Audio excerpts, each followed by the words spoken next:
Hey guys, what if I told you that the single biggest trap on the spiritual path isn't karma, it's also not your ego and not the matrix either, but it's fear.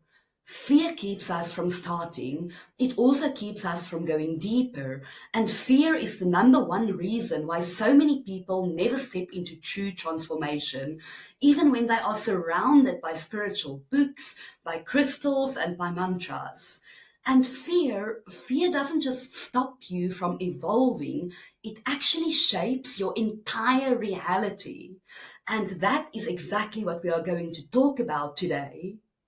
Most people think that fear only shows up as panic or as anxiety, but within spirituality, it is much sneakier because here, fear literally wears 1,000 masks. And it might look like hesitation, like procrastination, like overthinking and obsession with research instead of actually putting that research into practice. You might end up telling yourself that I'm simply not ready yet when you read about breathwork that could unlock your energy. You might skim over practices that involve shadow work or Kundalini energy work because those practices might just feel too intense. So when you do these things, you settle for surface level rituals and truths because these feel much safer. They are things like lighting sage or pulling an oracle card and simply calling it a practice, which it is not. But here is the hard truth. Fear isn't just an emotion. It is the gatekeeper. It guards every single doorway to real transformation, and it is constantly whispering in your ear that you should stay exactly where you are, that you are not ready yet, that this practice simply isn't for you. Fear isn't just some random, vague personal thing because it's been engineered into all of us for centuries. So let's start with religion, the original fear factory. As a kid, I actually remember asking my mom how burning eternally in a lake of fire actually works. Do you burn down to third degree wounds and then magically heal back to first degree wounds just to reset again and again to third degree and loop between first and third degree for eternity? I mean, who comes up with this stuff? Is hell some cosmic microwave just reheating you for eternity, forever? This doesn't make any sense for me. Think about what things like this actually does to the developing mind of a child. What it did to your mind when you grew up believing that there's this invisible place where you will be punished forever and eternity if you simply step out of line. Even if you've walked away from organized religion, then you pretty much know that this programming doesn't just evaporate overnight. It's still there in the background. It's still whispering that you shouldn't question too much, that you shouldn't explore too far. Because what if? Well, what if? What if hell is real? Now, let's zoom out for a minute and let's look at politics. People will tell you that politics and religion are separate, but let's be real here, guys. Politics has been marinated in religion for centuries. Kings ruled by divine right, and wars were fought in God's name, and laws were rewritten to reflect religious morality, whatever the hell that means. And even today, political factions use religious language to rally their base, which is always the fight between good versus evil, between the chosen ones versus the damned ones. And look at all the world leaders that we've got right now.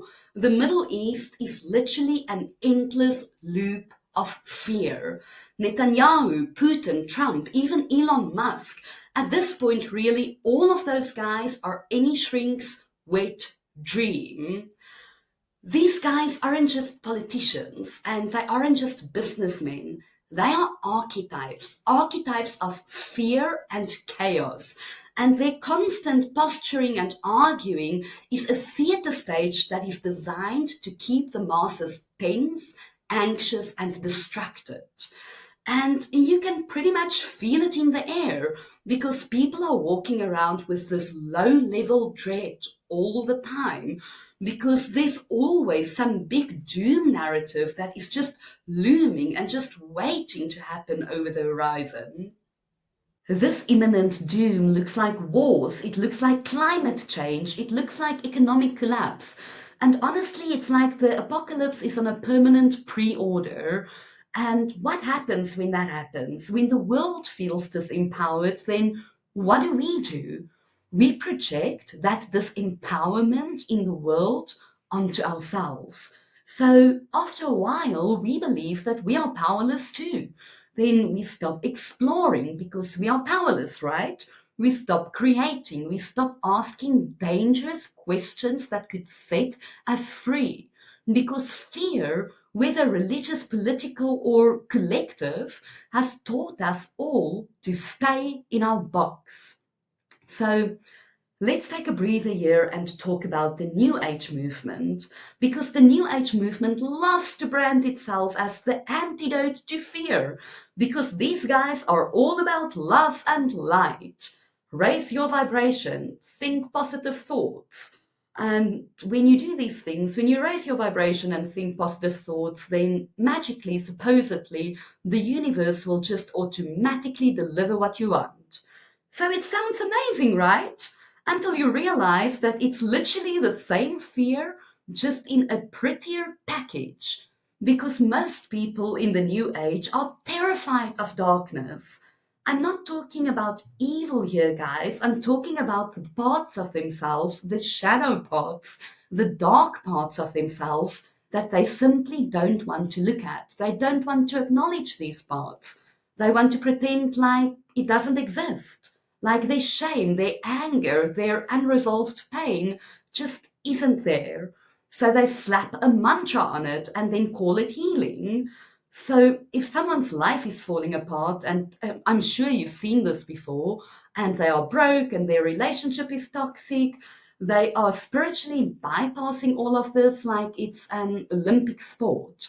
And they are out there posting good vibes only memes on Instagram with rainbows and unicorns. But here's the hard truth, and that is that fear runs the show in the entire New Age movement, too. It's not just religious, it's not just political, it's not just collective, it's in spirituality as well. And this is the fear of being negative, the fear of being judged, the fear of stepping off the high vibe pedestal and actually doing the messy work, the messy bad work that doesn't feel nice, of shadow integration. So let's be real.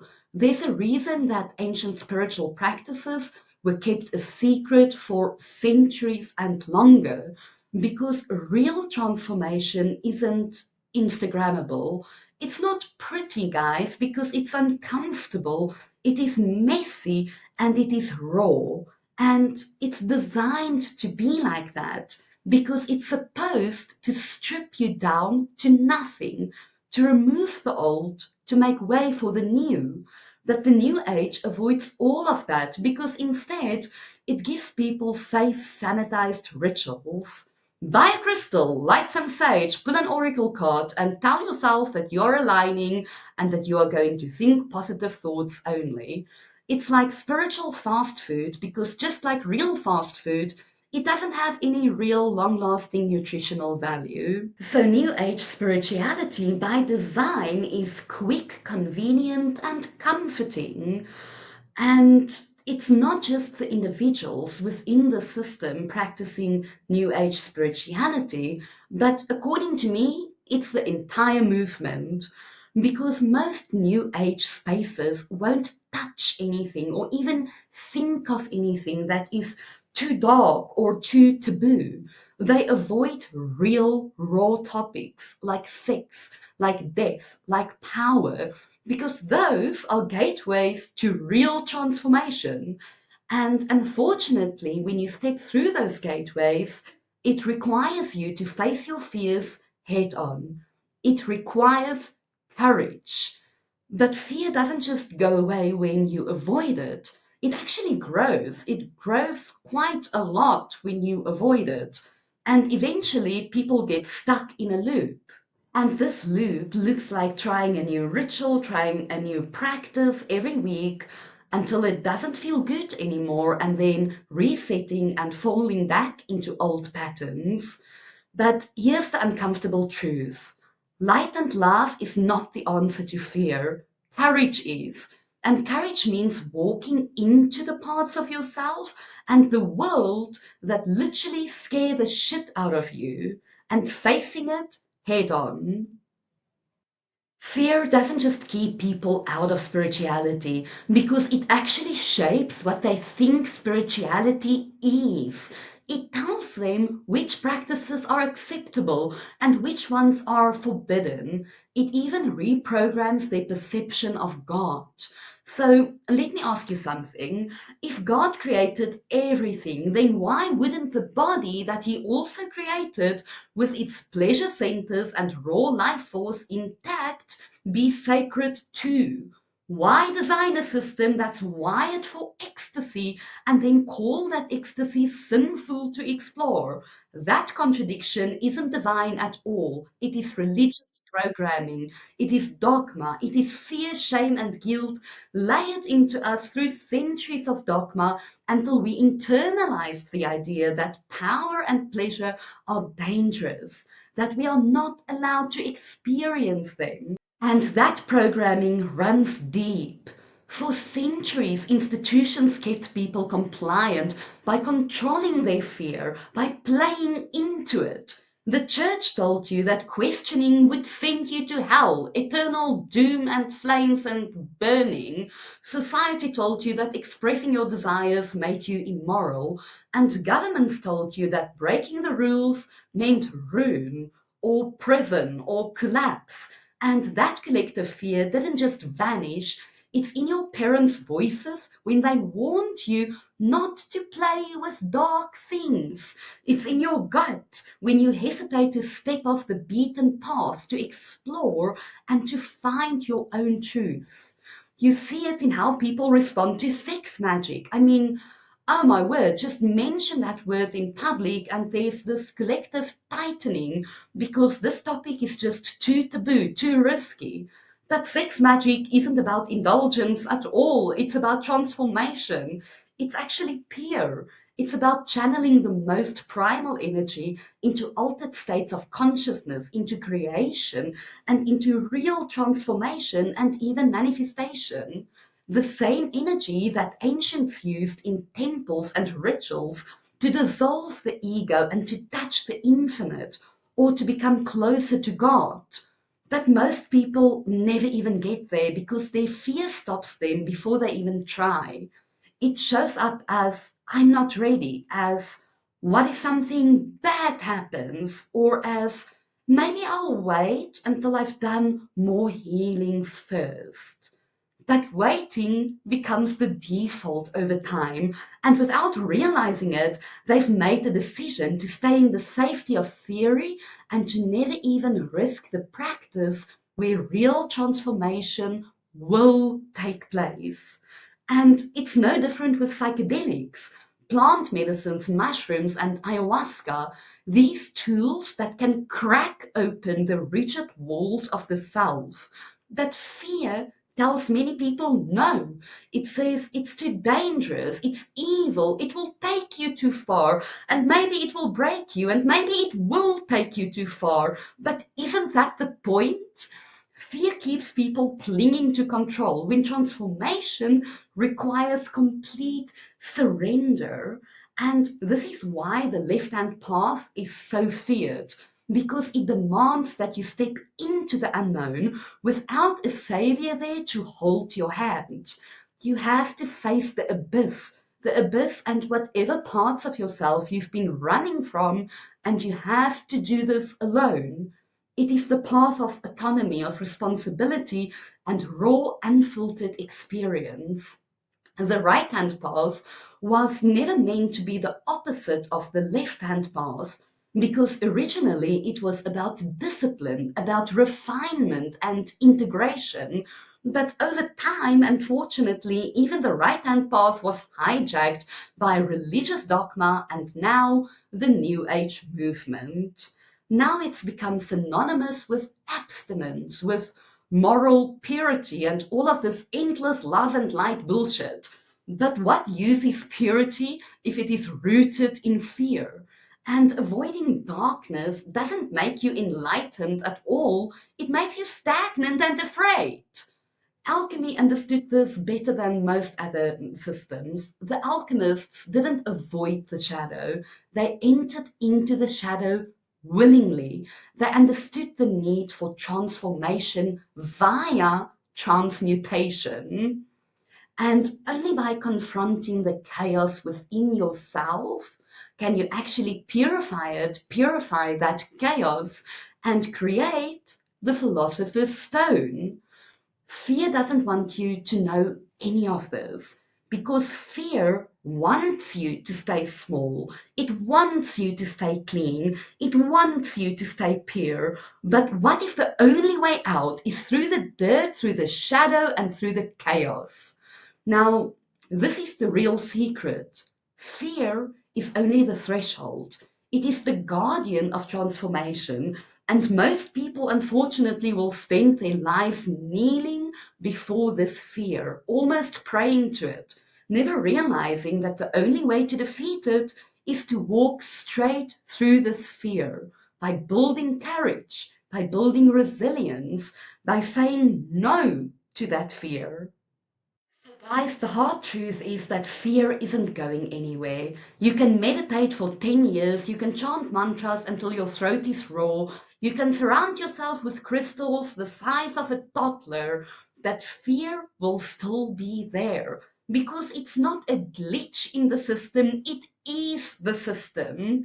Fear is the perfect control mechanism because it will always keep you small, it will always keep you compliant, it keeps you safe from exploring your own depths, safe from asking dangerous questions that will lead to transformation, safe from stepping into power that might change you so completely that you won't even recognize yourself anymore. So, this is why so many people never step off this hamster wheel because they keep waiting for that feeling of fear to leave, and they think that they'll start the real work when they feel ready. But the brutal truth is that readiness never comes because fear is not just going to magically disappear one day. It doesn't disappear before transformation, it disappears because of transformation. And there's only one force that can override that fear, and that is courage. It's not the absence of fear, but the choice to move forward while that fear is still screaming in your ear. So the threshold that fear guards is the dirt, the shadow, and the chaos. Fear will always tell you to stay small, clean, and pure, but the only way out, the only way to real power is through this fear. So stop waiting to not be afraid because you simply won't win that fight. Instead, make fear your signal, and whenever it rises, don't shrink in its presence, but walk straight into the fire. Because on the other side of fear isn't safety, but it is freedom. Real, true, raw freedom that no person and no society and no religious dogma can take away from you. So, in conclusion, guys, and this is maybe a bit ironic, but I'm also afraid. All of us are afraid, and I'm no different. Sometimes before recording, I'll have 10 panic attacks before sitting in front of this camera. And then I will overthink the whole situation and I will procrastinate because I am afraid. And then another day will pass without me having recorded anything. And then a new day starts and I'll lay in bed and I'll think, shit, I need to record a video, but what if I'm not perfect? What if I'm not refined enough? What if I stutter? Because this is a new thing. Whenever I get nervous these days, I stutter. And I've been going through that fear loop for the past couple of weeks, and over the past 2 weeks, it's been really tough. And today, I got through my fear by telling myself that I simply do not care, because whoever needs to see this video, whoever needs to walk through their fear as well, will resonate with this, and this will add real value to their lives. So I told myself I'm not going to worry about being refined enough.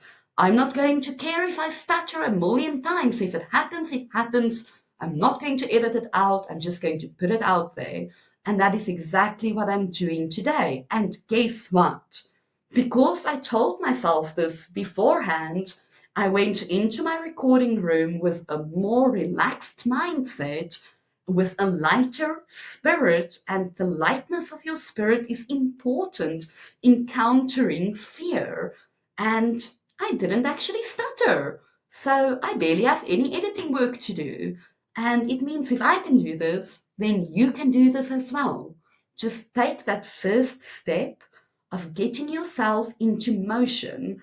Whatever you are afraid of, don't resist it. It will get worse. Look at me. There's days I'm stuck in bed with fear because I'm afraid of the damn camera, and it's not getting any better. So just put yourself out there and walk with your fear into the situation that you are afraid of, and I promise you, you will get you'll get to the other side. You will get to the other side. So if anybody that watched this enjoyed this video, then please hit that like button. Please also subscribe to my channel if you are interested in this kind of stuff. You can also join me on Patreon. I will link my Patreon link in the description below. Thank you so much for watching, and I'll see you in the next video.